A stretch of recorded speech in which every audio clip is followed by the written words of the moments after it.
नमस्कार दोस्तों, मैं राकेश आज आपके साथ बात करने जा रहा हूं। अगर आप या आपके परिवार में कोई सरकारी कर्मचारी है तो 2026 आपके लिए एक बहुत बड़ा साल हो सकता है, क्योंकि आने वाला है 8th पे कमीशन। तो दोस्तों, इस वीडियो को लाइक कर दीजिए, दोस्तों के साथ शेयर कर दीजिए और चैनल को सब्सक्राइब कर लीजिए, क्योंकि यहाँ पर जो आपको जानकारी मिलेगी वो कहीं और नहीं मिल सकती है। आपका एक सब्सक्रिप्शन हमें मोटिवेशन देता है इसी तरह की बेहतरीन जानकारी लेके आने के लिए। तो आगे हम बढ़ते हैं, लेकिन सवाल ये है, क्या सिर्फ सैलरी बढ़ने से आपका लाइफ बदल जाएगी, या फिर अगर आपने सही प्लानिंग नहीं की तो बढ़ी हुई सैलरी भी धीरे धीरे महंगाई में खत्म हो जाएगी। आज की इस वीडियो में हम समझेंगे 8th पे कमीशन में सैलरी कितनी बढ़ सकती है, फिटमेंट फैक्टर क्या होता है, अलाउंसेस में क्या बदलाव आ सकते हैं, और सबसे ज़रूरी 2026 के लिए आपकी फाइनेंशियल स्ट्रेटजी क्या होनी चाहिए। तो वीडियो को पूरा ज़रूर देखिए, क्योंकि आज की जानकारी आपके आने वाले 10-20 साल की फाइनेंशियल लाइफ बदल सकती है। सबसे पहले पे कमीशन होता क्या है। सबसे पहले एक बेसिक सवाल, पे कमीशन होता क्या है। भारत में हर लगभग 10 साल में सरकार एक कमेटी बनाती है जो सरकारी कर्मचारियों की सैलरी, पेंशन, अलाउंसेस इन सबको रिव्यू करती है। 2016 में 7th पे कमीशन लागू हुआ था और अब 2026 के आसपास आने की उम्मीद है 8th पे कमीशन। जब भी नया पे कमीशन आता है तो बेसिक सैलरी बढ़ती है, अलाउंसेस बदलते हैं, पेंशन में भी बढ़ोतरी होती है। इसका असर सिर्फ कर्मचारियों पर नहीं बल्कि पूरे इंडियन इकोनॉमी पर पड़ता है।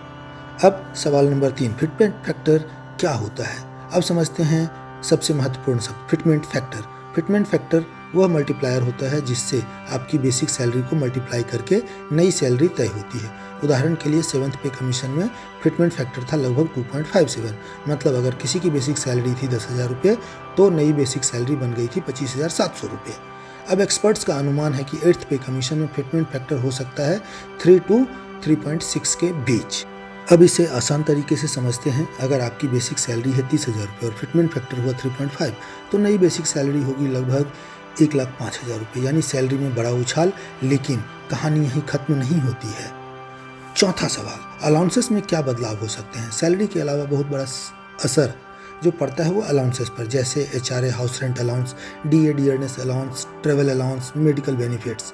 DA महंगाई के हिसाब से बढ़ता है और जब नया पे कमीशन आता है तो DA को मर्ज करके नई बेसिक सैलरी बनाई जाती है। इसका मतलब है आपकी कुल सैलरी में बड़ा जंप देखने को मिल सकता है। इसी वजह से 2026 के आसपास लाखों सरकारी कर्मचारियों की स्पेंडिंग पावर बढ़ेगी, इन्वेस्टमेंट कैपेसिटी बढ़ेगी और यह पूरी इकोनॉमी में डिमांड बढ़ा सकता है। अब हम बात करते हैं जो हिडन फैक्टर है, इन्फ्लेशन। अब सबसे बड़ा सवाल, क्या सैलरी बढ़ने का मतलब हमेशा ज़्यादा पैसा होता है। ज़रूरी नहीं, क्योंकि एक चीज़ हमेशा साथ साथ बढ़ती है और वह है इन्फ्लेशन। अगर आपकी सैलरी 40% बढ़ती है तो महंगाई भी 25 से 30% बढ़ जाती है। तो असल में आपका फ़ायदा बहुत कम होता है। इसीलिए स्मार्ट लोग सिर्फ सैलरी इंक्रीज़ का इंतज़ार नहीं करते, वे पहले से ही फाइनेंशियल प्लानिंग शुरू कर देते हैं। अब 2026 में फाइनेंशियल स्ट्रैटेजी आपकी क्या होनी चाहिए। अगर आप सच में 8th पे कमीशन का फ़ायदा लेना चाहते हैं तो आपको अभी से यह 4 कदम उठाने होंगे। First, debt control. सबसे पहले credit card, debit, personal loan इनको कम करें, क्योंकि बढ़ी हुई सैलरी अगर EMI में चली गई तो फ़ायदा ख़त्म हो जाएगा। दूसरा, इमरजेंसी फंड। कम से कम 6 महीने की इनकम इमरजेंसी फंड में रखें ताकि किसी भी फाइनेंशियल क्राइसिस में आप सुरक्षित रहेंगे।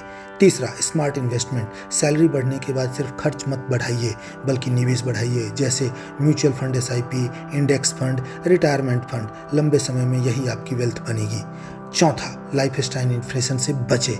जब सैलरी बढ़ती है तो लोग तुरंत नई कार, बड़ा घर, महंगे गैजेट्स खरीद लेते हैं। इसे कहते हैं लाइफ स्टाइल इन्फ्लेशन। लेकिन अमीर लोग क्या करते हैं, इनकम बढ़ने पर इन्वेस्टमेंट बढ़ाते हैं, एक्सपेंस नहीं। Number 7, future wealth strategy.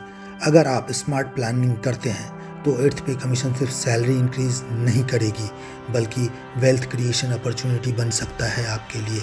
मान लीजिए आप सैलरी इंक्रीज के बाद हर महीने 10,000 रुपये इन्वेस्ट करते हैं और यह पैसा 15 साल तक इन्वेस्ट रहता है, तो कंपाउंडिंग के कारण यह रकम लाखों से करोड़ों तक जा सकती है।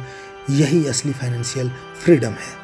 तो दोस्तों, जो सबसे महत्वपूर्ण बात है, 8th पे कमीशन सिर्फ एक सरकारी अनाउंसमेंट नहीं है, यह लाखों परिवार की फाइनेंशियल लाइफ को बदल सकता है। लेकिन फ़र्क सिर्फ एक चीज़ से पड़ेगा, आप सैलरी बढ़ने के बाद खर्च बढ़ाते हैं या निवेश बढ़ाते हैं। याद रखिए, सैलरी आपको अमीर नहीं बनाती, फाइनेंशियल डिसिप्लिन आपको अमीर बनाता है। अगर आपको यह वीडियो वैल्यूएबल लगी हो तो वीडियो को लाइक करें, अपने दोस्तों और परिवार के साथ शेयर करें, क्योंकि आपका ये शेयर किसी को अच्छी इन्फॉर्मेशन दे सकता है।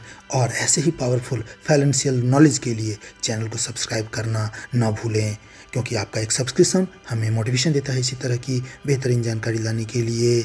हम अगले वीडियो में मिलेंगे। आप कमेंट करके बताइए किस चीज़ पे जानकारी चाहते हैं। धन्यवाद।